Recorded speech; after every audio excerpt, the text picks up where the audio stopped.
Orang yang paling rugi, pernah hidup di atas dunia, pernah berjalan di atas dunia, pernah diberikan nyawa di atas dunia, tapi tak pernah mengajak orang ke jalan Allah Subhanahu wa ta'ala.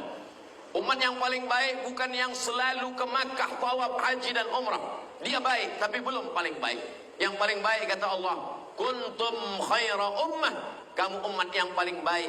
Ta'muruna bil ma'ruf, mengajak kepada berbuat baik. Wa tanhauna 'anil munkar, melarang dari perbuatan mungkar. Wa tu'minuna billah, beriman kepada Allah Subhanahu wa ta'ala. 3 asas menjadi baik dalam Islam. Yang pertama, ta'muruna bil ma'ruf, mengajak kepada kebaikan-kebaikan.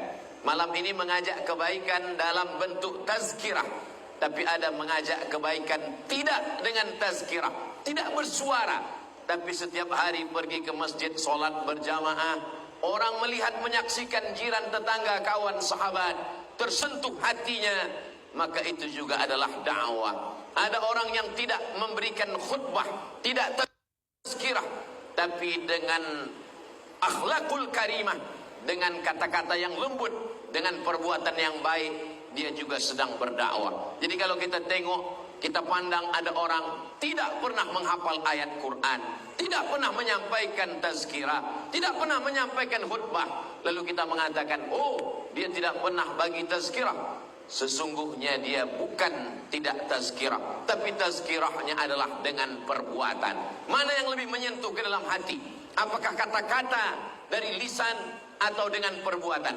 Maka dalam sebuah ungkapan ada makna lisanul hal, perbuatan afsah min lisanil maqal, perbuatan lebih sampai ke hati manusia daripada kata-kata. Berapa banyak kalimat yang keluar dari mulut hilang dihembus angin, tapi perbuatan yang nyata itulah yang dilakukan oleh para alim ulama, sehingga negeri kita ini disebut dengan negeri bertuah. Mengapa? Karena semua orang mendapatkan rahmat.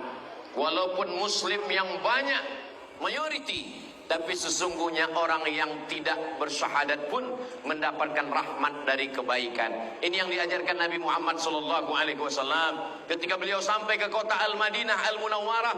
Di sana ada Yahudi Bani Nadir, ada Yahudi Bani Quraizah, ada Yahudi Qainuqa, ada Yahudi Khaybar. Mereka berkawan, bersahabat. Sayyidina Ali bin Abi Thalib bekerja di rumah Yahudi, menimba air. Lalu kemudian datang orang mengadu kepada Rasulullah SAW. Ya Rasulullah, ini Sayyidina Ali kerjanya menimba air di rumah orang Yahudi. Kata Nabi, pekerjaannya halal, karena dia mencari harta dengan meneteskan peluh, maka perbuatannya baik, walaupun tempat bekerjanya itu tidak Islam. Begitu juga ketika Nabi SAW pindah dari kota Makkah menuju kota Al-Madinah Al-Munawwarah, maka di sana ada seorang lelaki yang menunjukkan jalan. Nabi tidak dapat berjalan di tempat yang biasa, karena bila dia berjalan di tempat yang biasa, dia akan dihadang, dia akan ditangkap oleh orang musyrik. Maka yang tahu jalan khas itu seorang lelaki, namanya Ibnu Uraiqid. Ibnu Uraiqid tidak Islam. Itu mengatakan ahli sejarah sirah Nabi SAW, boleh bekerja sama dengan orang yang tidak Islam. Nabi tentu tahu ini Ibnu Uraiqid tidak Islam, tapi kenapa Nabi pakai? Kerana dia tidak membahayakan akidah.